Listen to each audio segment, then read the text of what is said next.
我觉得特别美好，就是零花钱可能是很小一部分，但是能认识很多有趣的女孩子，特别好玩。就是这边会有很多妹子一起来玩，这边的摊主也是各式各样的。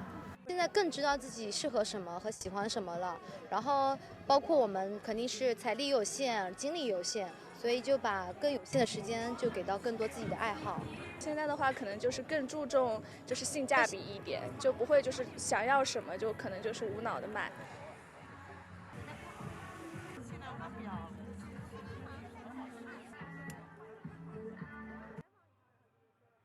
Financial independence is a foundation and a prerequisite of the spiritual independence.